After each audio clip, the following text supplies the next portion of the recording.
It was Friday morning, May 3rd, 2010, in Summerlin, Nevada, the desert air warm and still beneath the rising sun. 17-year-old Hayley Morgan slipped on her sneakers, grabbed her silver bike, and told her mom she'd go for a quick ride before studying for her final exam.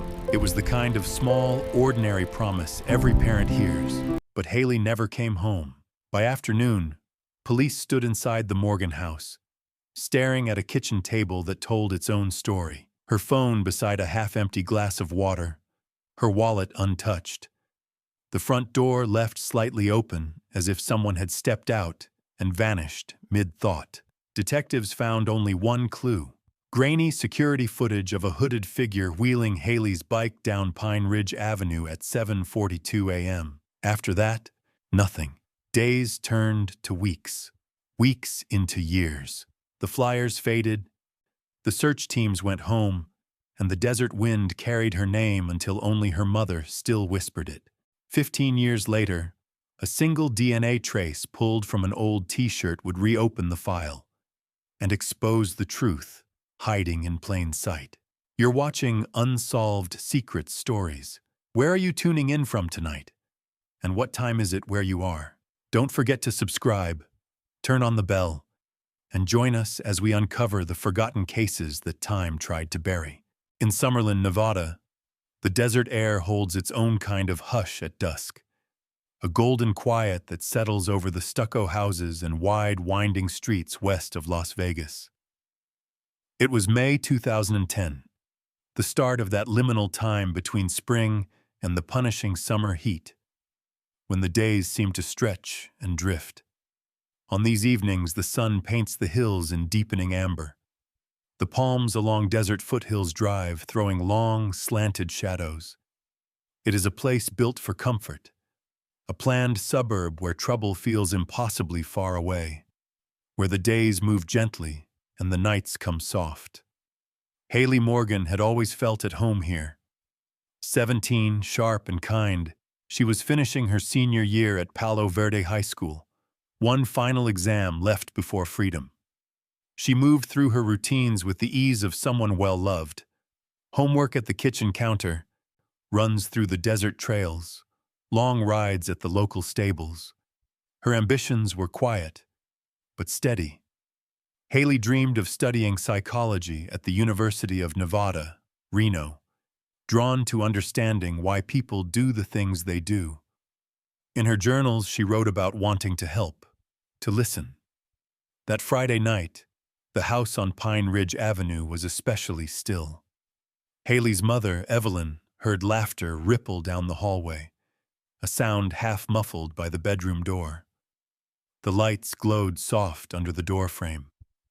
Evelyn paused, just for a second, letting herself absorb that rare moment of peace. She heard Hayley's voice. "I'll stay in tonight, Mom.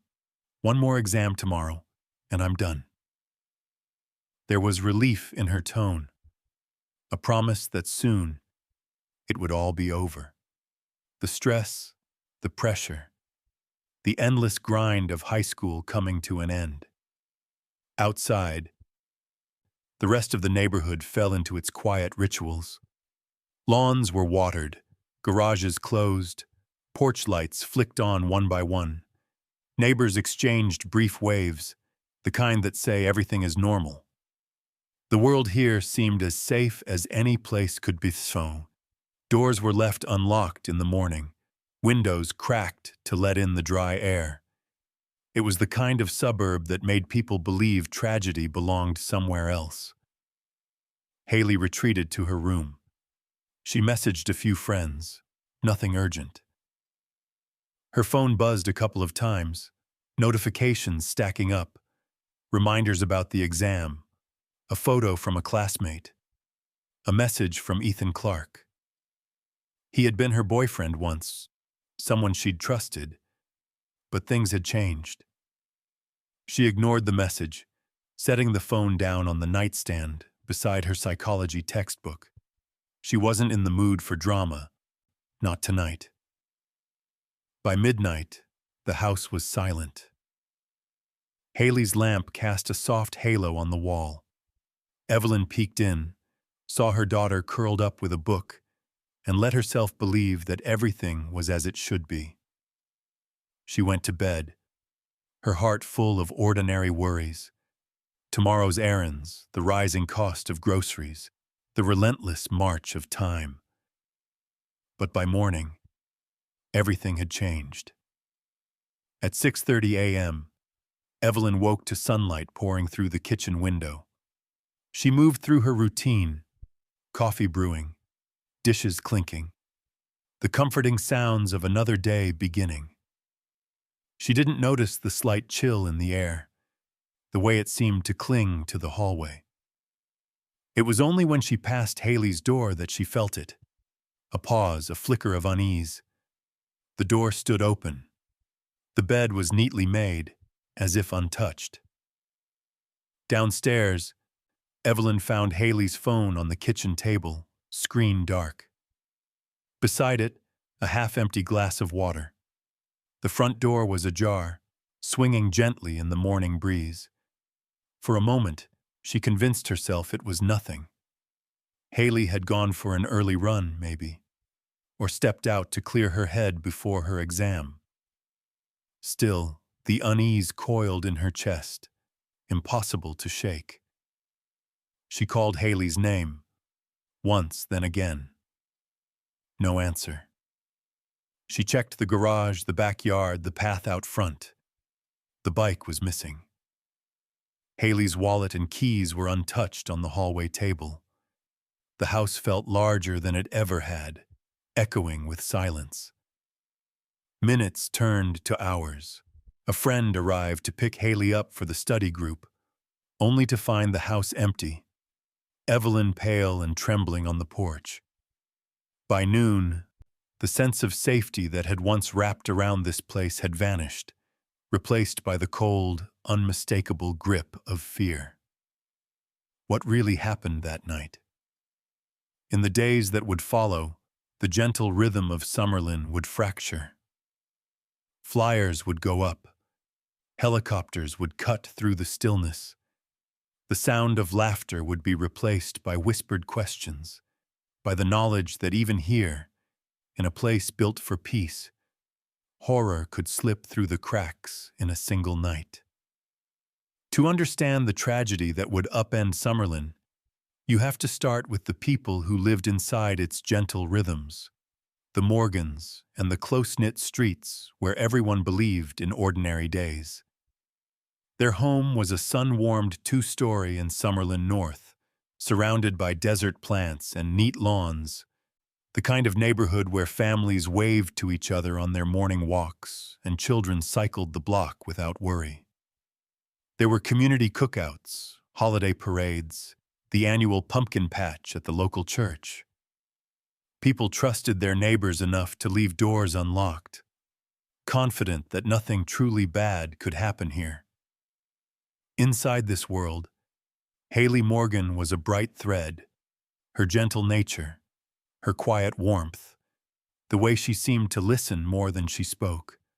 She was the Morgans' only child, and her parents adored her, investing all their hopes and affection into the spaces she filled. Evelyn, her mother, was an accountant who balanced work and parenting with a careful discipline. Her father, Robert, was a high school science teacher, quick with a joke and always willing to help Hayley with her math homework. Evenings were spent around the dinner table, laughter and stories flowing easily, the kind of domestic peace that felt unbreakable. Hayley was universally liked. She was polite and helpful, volunteering at the animal shelter on weekends, tutoring freshmen in English, always encouraging her friends to push through their rough patches. Her teachers called her steady and mature beyond her years. There was nothing showy about Hayley. She did not seek the spotlight, but her quiet kindness left a mark on everyone she met. She had passions, too. Horses, for one. The stables at the edge of town became a second home, a place where she could ride for hours, lost in the sound of hooves and wind. Running was her other escape. She loved to feel her breath steady, her feet finding rhythm along desert foothills drive. The city spread below her, the horizon wide and inviting. But even in the safest stories, shadows gather quietly at the edges. Hayley had been dating Ethan Clark since the previous fall. To neighbors, they seemed like a picture-perfect pair, both seniors, both athletes, both ambitious in their own quiet ways. Ethan was well known at Palo Verde High School, tall, athletic, good-looking, popular on the track team. But unlike Hayley's calm energy, Ethan's presence was harder, more unpredictable. He carried himself with the restless confidence of someone used to being noticed. Their relationship began easily, almost sweetly. Hayley's friends remembered how Ethan would surprise her with flowers or walk her home from late practices, how he seemed attentive and charming. For a while, Hayley glowed, caught up in the intensity of first love. But as the months went by, subtle changes crept in. Ethan grew possessive, jealous of Hayley's time and friendships. He questioned her about her whereabouts, grew irritated when she didn't reply to messages right away, demanded more and more of her attention. Hayley confided in her closest friend Mia more than once, her voice uncertain.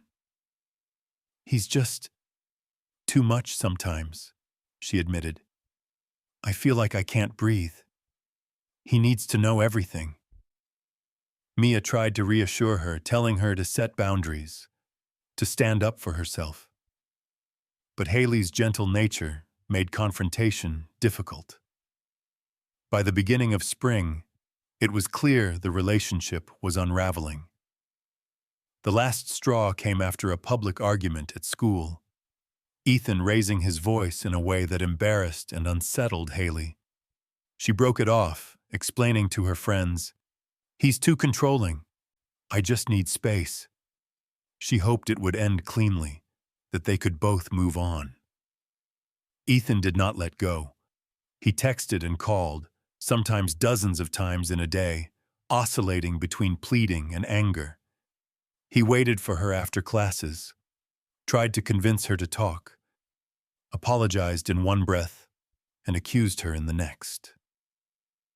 The sense of unease began to bleed into Hayley's life. Her smile dimmed, her runs grew shorter, her phone was always on silent. Friends grew worried, but Hayley insisted she was fine. "He just needs time," she would say, more hopeful than convinced. Neighbors recalled that on that final night, the street had been as peaceful as ever. A few had heard a car engine start and stop, a minor sound in a quiet place, easy to dismiss, easy to forget.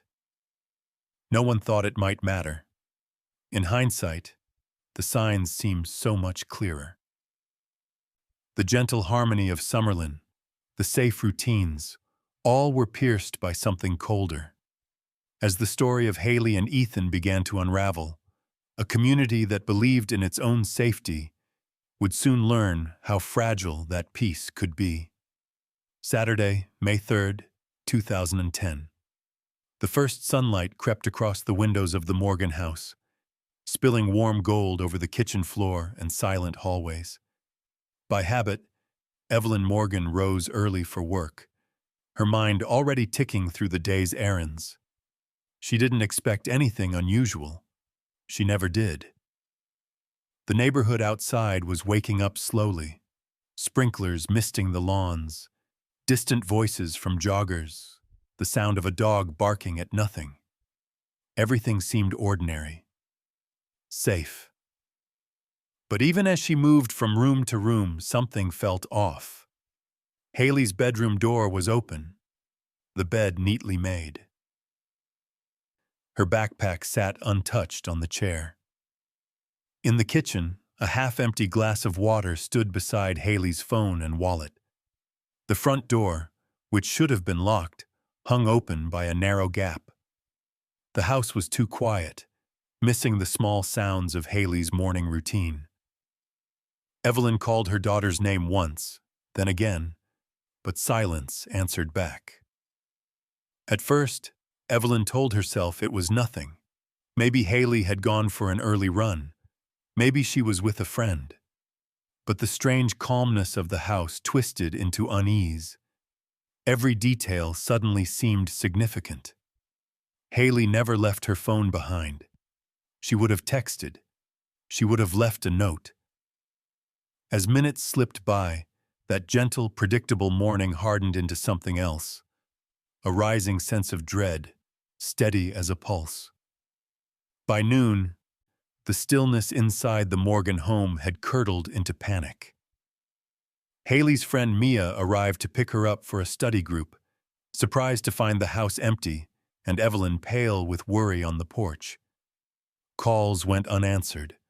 No one had seen Hayley since the previous night. Neighbors were asked, each offering shrugs or half-remembered details. Nothing made sense. When police arrived, they moved through the house with practiced calm, making notes, snapping photos, collecting small details that suddenly seemed monumental. A patrol officer found Hayley's silver bike missing from the garage. Her running shoes were by the front door, untouched. The search widened quickly. The neighborhood, nearby parks, the edge of the desert. Evelyn's voice shook as she described the last time she saw her daughter, still believing, for a little while, that Hayley might walk in at any moment. But by late afternoon, worry had turned to fear. The ordinary world of Summerlin twisted into nightmare territory. Police combed the streets, knocking on doors. The first flyers went up, Hayley's smiling face in full color, taped to stop signs and mailboxes, carried in trembling hands by neighbors who had never considered such a thing could happen here. Then a break. A neighbor's security camera, angled just right.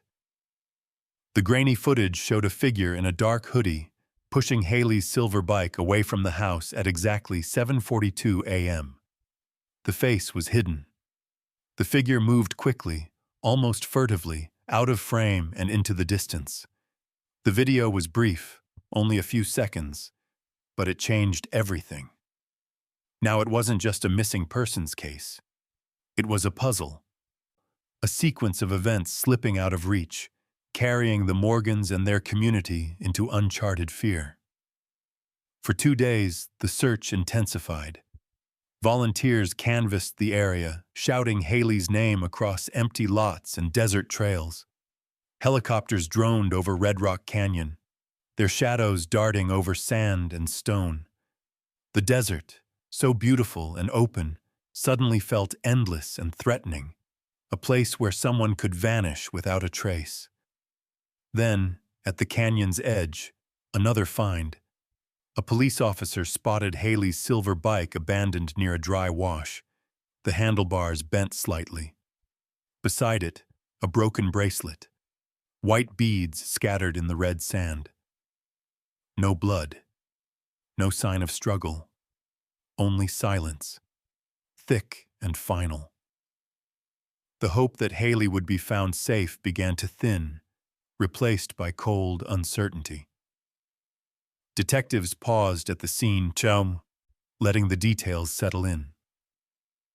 The desert wind carried no answers, only dust and the relentless sun. Each new clue deepened the mystery, transforming what was once a normal Saturday into an unfolding nightmare for the Morgans, and for all of Summerlin. Questions multiplied. Why would Hayley leave the house without her phone or wallet? Who was the figure in the hoodie? How could someone slip away so completely in a neighborhood where nothing bad ever seemed to happen? The sense of safety that had cradled Summerlin shattered, replaced by anxiety, suspicion, and the terrible knowledge that some mornings can never be undone. May 3, 2010, 18:30 hours. Local law enforcement escalated missing person protocol. An incident command post established at Palo Verde High School. Aerial units deployed, 2 police helicopters assigned grid search along the periphery of Red Rock Canyon. Volunteers assembled, fanning out on foot with flashlights, marking off terrain in 6-hour shifts. Officers coordinated door-to-door inquiries, distributed flyers. Missing: Hayley Morgan. Last seen: Friday night, Summerlin North. Silver bike, black hoodie. The tempo was urgent, clinical. Checkpoints. Radio crackle. Lists and lists of names. The desert, now a search zone, felt both limitless and suffocating.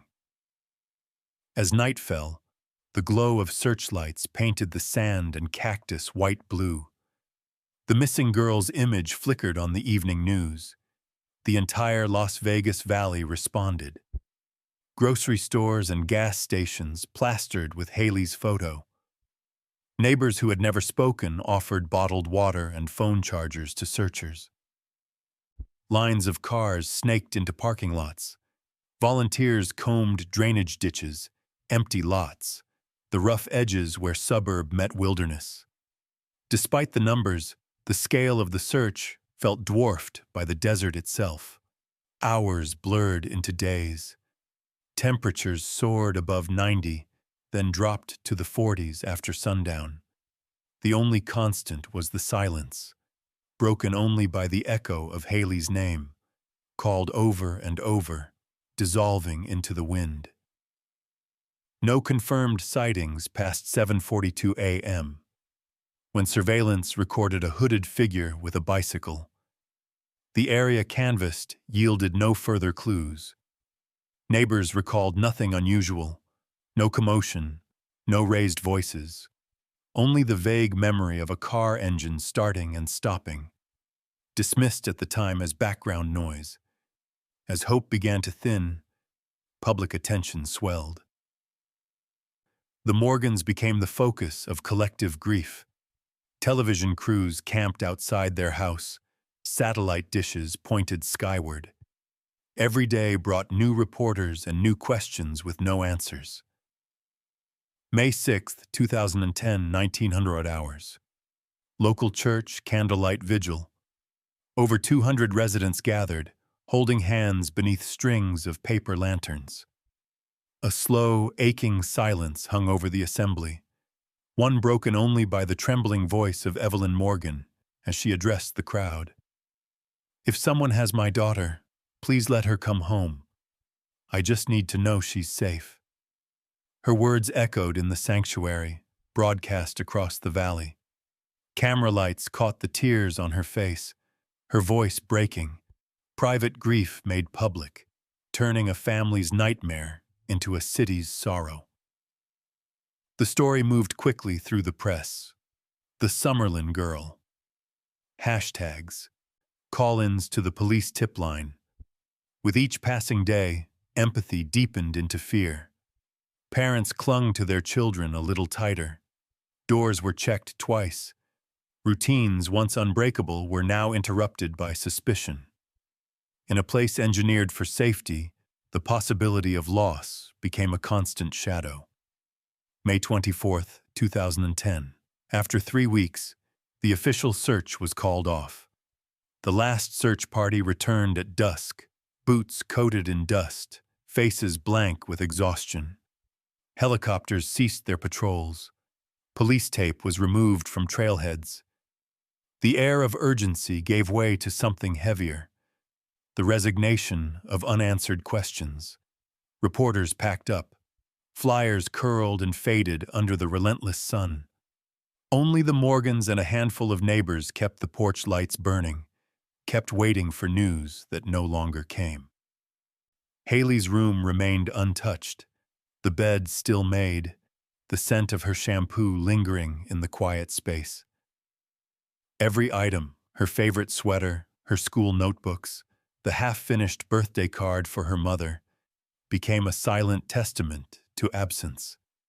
Evelyn Morgan spent her nights staring at the ceiling, replaying the last moments, haunted by what-ifs and if-onlys.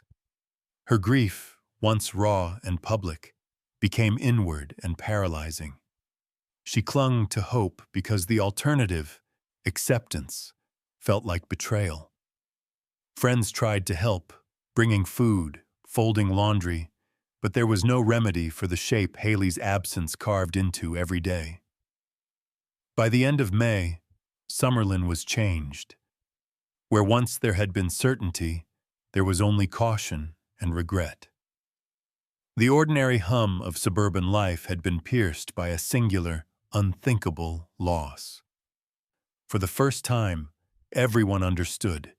If this could happen here, it could happen to anyone. May 4th, 08:15 hours. Detectives initiated forensic processing of the Morgan residence. Entry points examined for forced access. Negative. No fingerprints or foreign DNA found on the front door or kitchen surfaces. Victim's cell phone showed no outgoing messages after 22:36 hours, May 2nd. Wallet, keys, and running shoes present. Silver bicycle missing. May 5th, 1200 hours. Cellular records subpoenaed. Activity log shows a spike in incoming calls from one number, belonging to Ethan Clark, age 17, former boyfriend of the victim. 6 calls placed to Hayley's phone between 06:45 and 07:30 on May 3rd. Clark's explanation: just checking if she's up for her exam. Interviewers note tension, defensive posture, repeated foot tapping. Ethan Clark, male, white, 6'1", 175 Films, student at Palo Verde High School, track athlete. Relationship with the victim ended in March. Known history of controlling behavior reported by peers, including excessive texting and public arguments.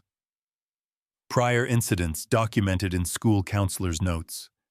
May 6th, 09:20 hours. Detectives canvass school premises. Security footage places Clark arriving at Palo Verde High at 08:05 on May 3rd, corroborated by witness statements from teammates. He remains on campus until final bell. No observed deviations from routine. Analysis. Arrival after disappearance window does not exclude involvement. Suspect remains under scrutiny. Evidence recovered. May 7th, 15:45 hours. Search warrant executed at the Clark residence. Items catalogued: gray athletic t-shirt with faint brownish stains, bathroom laundry basket. Kitchen knife missing from full set, confirmed by family. 1-inch scratch, healing, observed on suspect's right wrist. Samples collected for forensic analysis. Stain on shirt tested with presumptive reagent. Positive for possible blood. Insufficient for conclusive identification with available 2010 technology. Knife absent. Presumed removed or disposed. Suspect's parents report Ethan was home by 9:30 p.m. on May 2nd. No recollection of activity on morning of May 3rd. Phone records show no outgoing calls from Clark after 8:00 a.m.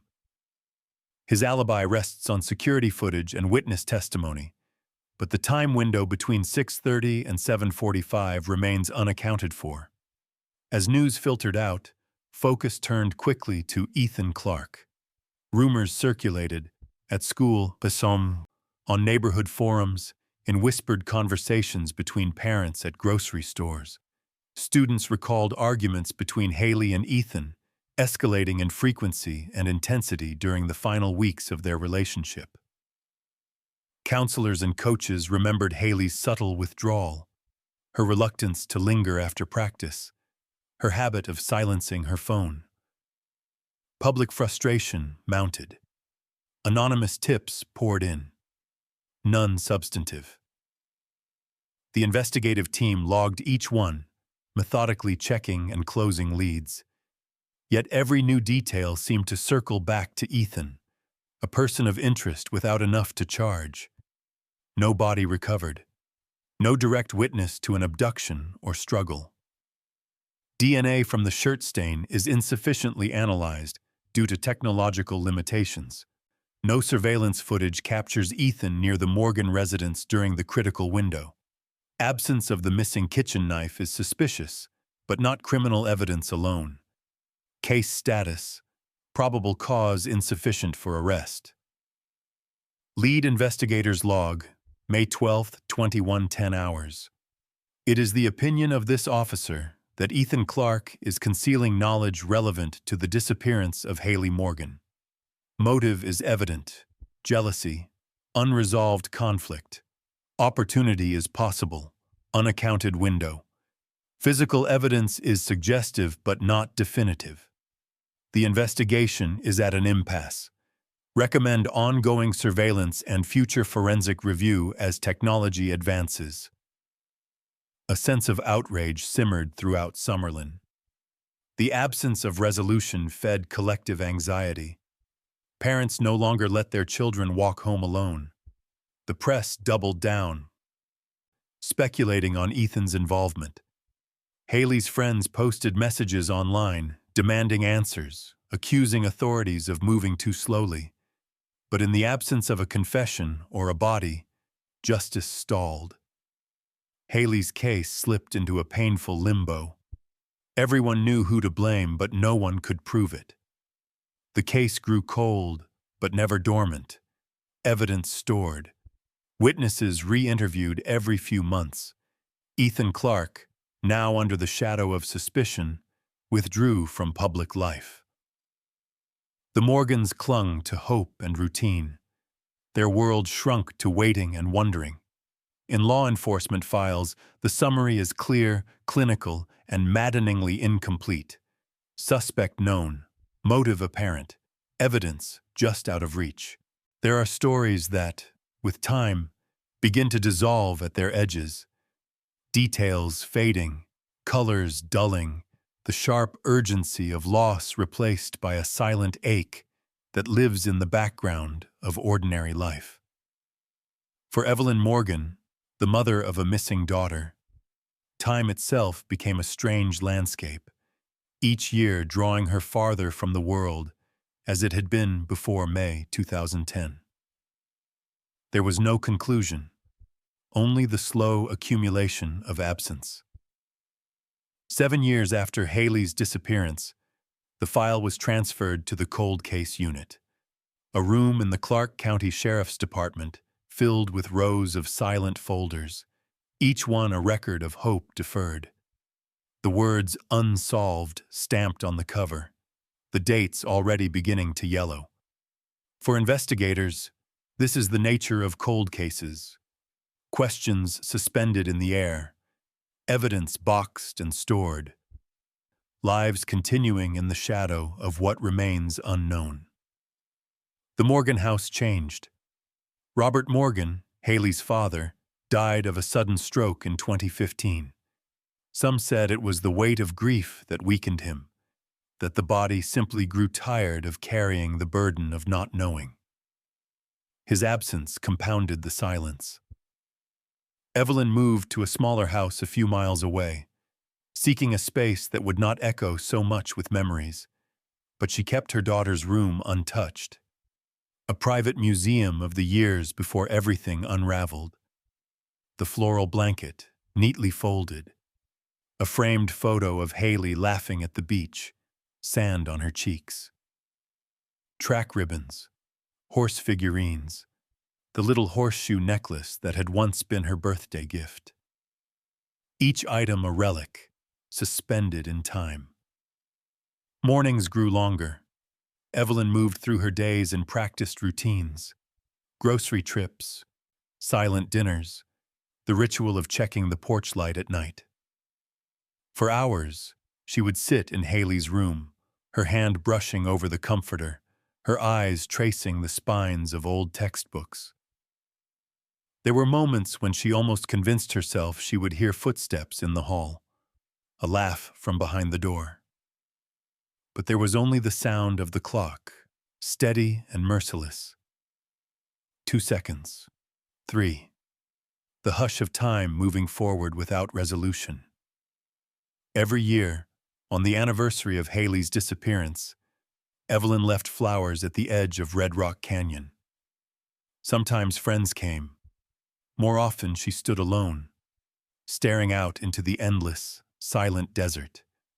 The same wind, the same dust, the same sun beating down on the place where the search had ended and the questions had begun to multiply. For Evelyn, the absence never dulled.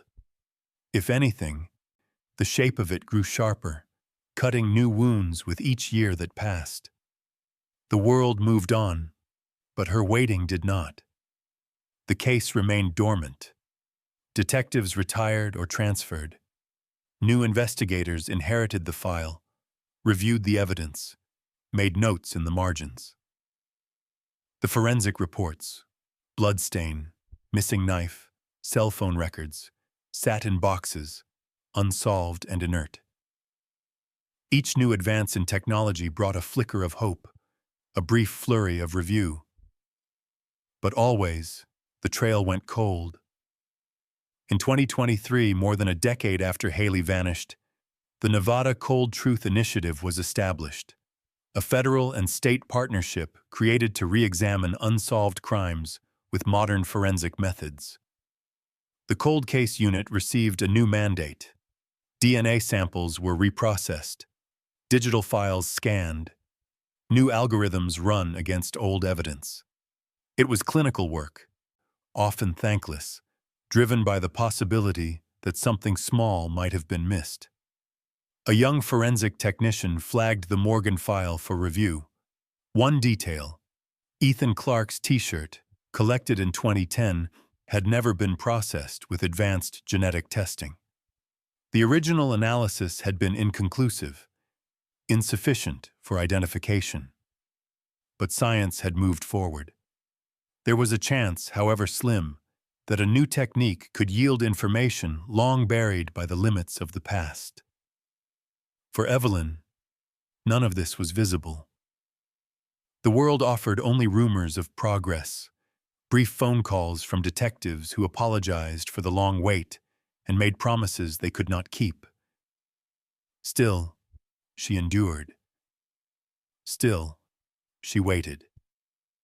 She kept Hayley's room untouched, the porch light burning, the hope alive, however faint, that someday someone would answer the questions left hanging in the stillness. For the community, the story of Hayley Morgan faded into the background noise of suburban life. New families moved in, children grew up and graduated. The old pain resurfaced only on anniversaries, in the fleeting attention of the local press, in the persistent ache carried by those who had loved her most. Time moved forward. 3 seconds, 4. The weight of the unanswered multiplied. The cold case file remained closed, for now, evidence sealed, grief unending. For years, the Morgan file collected dust, another unsolved case among many. Then, things changed. August 2023, the Nevada Cold Truth Initiative flagged case number NV 2010-73. A routine check. A young technician, recently transferred, detail-oriented, noticed the overlooked evidence. Ethan Clark's gray T-shirt. Collected in 2010, stained, tested, but never with the latest DNA protocols. Now, with new technology, even a faint trace could mean everything. The sample went to Reno Forensics. The lab, windowless and humming, was the new frontier in criminal justice. Technicians worked in silence, pipettes moving, sequences uploading, computers humming. The wait was tense, but science, relentless, pressed forward. Genetic genealogy, the method, revolutionary, controversial, precise. By comparing even tiny DNA fragments to public genealogy databases, a match could be made to not just a person, but their relatives. The process, painstaking. The stakes, enormous. The first hit came from a distant cousin, An unrelated person whose profile pointed backward, up the branches of a family tree, and then down again. A web of names, dates, relations. Hours of digital cross-referencing, rushed phone calls, computer screens filled with potential connections. Then, confirmation. The DNA profile from the T-shirt matched a relative of Ethan Clark. Reno Forensics notified the Clark County Sheriff's Office. Case reopened quietly. No press. No leaks. The chain of command was clear. Pursue the lead. Confirm the match. Do not tip the suspect. The clock, after so many years, began to move quickly again. Ethan Clark, now 31, lived in Salt Lake City, Utah. Married, father of a young daughter, employed at a logistics company. His record: clean, undisturbed since high school. No arrests, no traffic citations. The image of stability. But the DNA didn't lie. Detectives traveled to Utah. Undercover surveillance was established. Covert, patient. Clark's daily routine was mapped out. Morning coffee stop, school drop-off, work commute. Agents waited for their moment. Finally, a discarded coffee cup collected from a public trash can, legal, unobtrusive, sent directly to the lab. The result was immediate, unequivocal. The DNA on the cup matched the sample from Hayley Morgan's cold case. Then, the focus shifted. Cell tower data from May 3, 2010, was re-examined with new methods. Older records, once considered too imprecise, were now mapped with state-of-the-art triangulation software. Clark's cell phone, silent for much of the morning, pinged off 3 towers near Red Rock Canyon between 7:30 and 10:45 a.m. The same window as Hayley's disappearance. The same area where her bike and broken bracelet had been found. 3 hours unaccounted for. A gap in his story. The investigation intensified. Detectives reviewed old witness statements, interviewed new contacts, subpoenaed financial records, mapped digital footprints, reconstructed the timeline. Everything pointed to one truth. Ethan Clark had both the motive and the opportunity. Now, for the first time, there was evidence. Real, hard evidence. August 2024. The search returned to Red Rock Canyon. The cold case team, guided by geospatial data and forensic analysis, marked out a grid where the signal had lingered longest. Desert soil, hot and silent, gave way beneath careful excavation. Hours passed. Shovels scraped rock. Then something surfaced. Human remains, fragile but intact, hidden beneath a thin layer of earth. Beside them, a horseshoe-shaped necklace, tarnished, unmistakable. Evelyn's birthday gift to her daughter, lost for nearly 15 years. DNA tests expedited. The results: Hayley Morgan, confirmed. The official report, delivered in person, solemn, precise. Evelyn Morgan listened in silence. The world, so long suspended, began to move again. A warrant was issued for Ethan Clark's arrest. The operation was deliberate, professional, no incident. Clark, confronted with the weight of evidence, was silent at first. Then, cracks in composure. A confession, reluctant and raw. "I just wanted to talk. She pushed me away. I lost control." 15 years, all those hours, those sleepless nights, the questions, the doubt. The truth had always been there, dormant in the files, waiting for science to catch up. The press descended. The Summerlin confession. Headlines circled the valley, then the nation. The neighborhood that had once tried to forget now remembered every detail, every moment.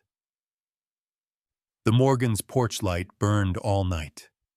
Candles appeared again on doorsteps. Justice, so long out of reach, glimmered at last. The past, documented, boxed, cold, had been forced into the present. This time, the facts were undeniable, and justice, after so many years, was no longer silent. August 13th, 2024. Red Rock Canyon, a place where the wind cuts sharp at dawn and the sun burns down on dust and sagebrush. Investigators returned for the first time in years, not to search blindly, but with data, maps, coordinates. This time, science was on their side. The area was marked, a 20-meter grid mapped by cell tower analysis and old search records.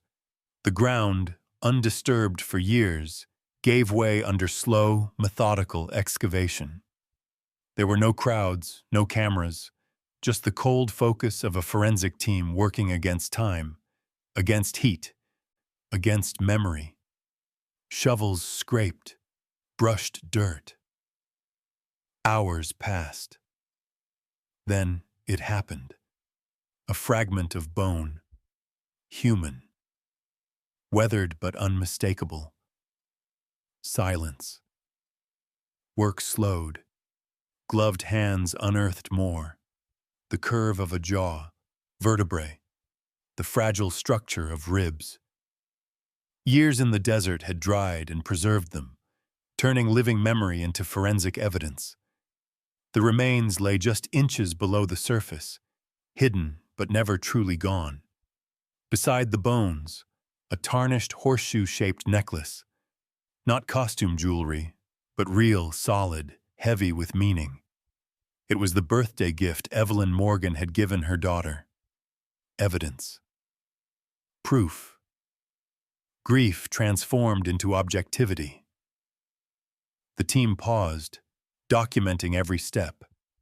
Photographs, measurements. Each piece was bagged, labeled, and logged with clinical precision. The wind rattled through the brush. Dust settled. A moment of respect, then the work resumed. The findings were rushed to the Clark County Medical Examiner's office. Dental records matched. DNA sequencing, quick, final, confirmed the identity. Hayley Morgan, missing for nearly 15 years, was found. A phone call. A quiet knock on Evelyn Morgan's door. The news delivered with the gravity of a funeral and the certainty of science. For Evelyn, a wave of agony and relief. For investigators, resolution. For Summerlin, an end, finally, to the question that had haunted them all. But the case was not closed. With the evidence in hand, authorities moved. August 16th, 2024, Salt Lake City, Utah. Ethan Clark was arrested at his workplace, a beige office park framed by mountains and traffic. The arrest was quiet, professional, absolute. There was no struggle, no chase. Clark recognized the inevitability. Interview, recording. The air in the room was cold, fluorescent, tense. Clark denied involvement at first. The evidence was presented. The DNA match, the cell tower records, the necklace, the remains. Then cracks appeared. His face changed. A pause, shoulders slumped. A confession began to form in silence. I just wanted to talk. She tried to leave. I lost control. I didn't mean for it to go that far. The words, soft, broken, halting, filled the sterile air. Years of investigation, of unanswered questions, suddenly distilled into a single, terrible admission. He described the confrontation, the anger, the panic, the aftermath, the hurried staging of the scene, moving the bike, scattering the bracelet, leaving the house open as if Hayley had simply run away. I thought, if I made it look like she left, They'd stop looking at me. He recounted the drive to Red Rock Canyon, the shallow grave, the decision to disappear from Hayley's life in every sense. His voice was flat, hollowed out by time and guilt. For investigators, there was nothing redemptive in the confession, just a record, an end to denial. The confession was corroborated by the forensic timeline. Old evidence found new context. The shirt with the faint brown stain, Hayley's blood. The scratch on Clark's wrist, a struggle. The missing kitchen knife, likely discarded in the desert, never found. Every detail, once inconclusive, now pointed toward murder. The prosecution assembled the case file, methodical, exhaustive. Every step traced, every statement checked, every piece of evidence cross-referenced with Clark's own words. The narrative was clear. A young woman seeking freedom. A former boyfriend unable to let go. Jealousy, rage, a life ended in minutes. Evelyn Morgan was present at every hearing, her face drawn but resolute. She listened as Clark described his actions, as lawyers argued, as the court replayed Hayley's last hours. In her statement, she spoke not of anger, but of time. 15 years of waiting, of hoping, of fearing the truth. Her voice was strong, steady, but beneath the words lay a grief that would never fully recede. Headlines followed. The Summerlin confession. National attention. TV crews, podcasts, profiles of Evelyn's strength and the science that cracked the case. But in Summerlin, the impact was quieter. A long-awaited answer, a shiver of relief, a wound finally beginning to scar over. Justice, so long delayed, arrived at last. The case file closed with finality. Victim identified. Suspect in custody. Confession recorded. There were still echoes, memories, anniversaries, what-ifs, but for the first time in 15 years, the community could breathe. The past was still present. But now, it had a name, a shape, and the promise whispered on wind and wire that the truth, once buried, would always find its way to the surface. March 10, 2025, Clark County Courthouse. The chamber is cold, bright, sound reverberating off polished floors. The air carries the heavy silence of anticipation, a collective waiting that spans 15 years. Rows of faces, family, press, law enforcement, the people of Summerlin. Every detail is recorded, each moment measured. Justice, at last, is on the record. The defendant, Ethan Clark, stands at the defense table, older now, diminished. The charge, first-degree murder of Hayley Morgan, with special circumstances.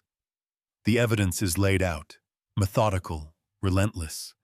Forensic reports, digital records, witness statements, the confession. Prosecutors walk the jury through the timeline with surgical precision. No theatrics, only facts. Clark's defense attempts mitigation. He was a teenager. He acted in the heat of the moment. No premeditation. But the facts do not yield. The courtroom is unmoved by pleas for leniency. The judge, Honorable Denise Ramirez, presides. She listens, takes notes, pauses often, allowing each fact to settle. The gravity of the case is reflected in her composure. When it is time, she addresses the court. Her words are measured, deliberate. A 17-year-old girl was killed in her own home. Impulse is not an excuse for murder. The community suffered. A family was broken. And for 15 years, the truth was buried, alongside hope. She turns to Clark, gaze steady, voice resolute. The sentence of this court is life imprisonment, no parole for 30 years. You will serve your time in the Nevada Department of Corrections. The court finds this penalty proportionate and necessary. The gavel falls, a final echoing sound. Case closed. Justice delivered. In the gallery, Evelyn Morgan sits in the first row, Hayley's photograph clasped in her hands. Her expression is a study in contrasts, relief and grief, loss and closure. When given the chance to speak, she rises, her voice soft but unwavering. No sentence will bring Hayley back, but at least the truth was told. At least the world knows who she was and what was taken from her. There is a pause. Time seems to hold its breath. Let this verdict be a warning and a memorial. For my daughter, and for every child whose voice goes unheard. Her words hang in the air, unadorned, final. The public listens. Some weep. Some sit in silence. Others close their eyes, absorbing the magnitude of what has ended and what can never be restored. Outside the courthouse, the press assembles, but the spectacle is muted. The verdict is front-page news. Justice for Hayley. The community of Summerlin is quiet, reflective. Porch lights flicker on that night, not in fear, but in remembrance. For Evelyn, the journey does not end here. She returns to her new home. Hayley's room left just as it was, sunlight streaming in over old textbooks and trophies. She sits for a long time, letting the silence gather. This silence is different now. No longer the silence of dread, but of acceptance. It is the silence left after the truth has finally been spoken. The legal process moves on. Appeals are filed and dismissed. The system, slow and methodical, ensures the record remains clear and unchallenged. Ethan Clark's name is entered into the inmate registry. The case file is marked Closed, Conviction. The dust of 15 years settles at last. The pain remains, but it is softer now, a wound stitched shut, the ache of absence replaced by the peace of certainty. Summerlin, for so long a place marked by unanswered questions, returns to routine. But beneath the calm, there is a new understanding. Safety is fragile, and truth is its own kind of healing. Justice, imperfect but real, has been served. This is not just a story of loss or of a crime solved after years of darkness. It is a reminder, unsettling, essential, of how easily safety can unravel. It is a call to vigilance, to empathy, to truth. The case of Hayley Morgan was a fiction, built from facts that echo a real tragedy. In 2019, Ellie Gould, a bright 17-year-old in Wiltshire, England, was killed by someone she once trusted. Her story, like Hayley's, exposed the danger of control, jealousy, and unspoken threats, reminding us that violence can hide in plain sight, even in the safest places. We remember Ellie Gould, who dreamed of joining the mounted police. We honor her family, who turned their private grief into public advocacy, who fought for Ellie's law and for a world where every young person's voice is heard. Hayley Morgan stands for every missing daughter, every child silenced by fear, every family waiting in the dark. Her story, though fictional, carries truths that cannot be ignored. Some wounds we know will never fully heal, but the light of truth can break even the longest silence.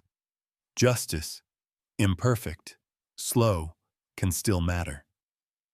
Grief can become purpose. There are lessons here, clear and urgent. Never ignore the signs of control, jealousy, or isolation in any relationship. If you feel unsafe, speak up. Your life matters. Silence is not protection. Parents, listen, really listen to your children.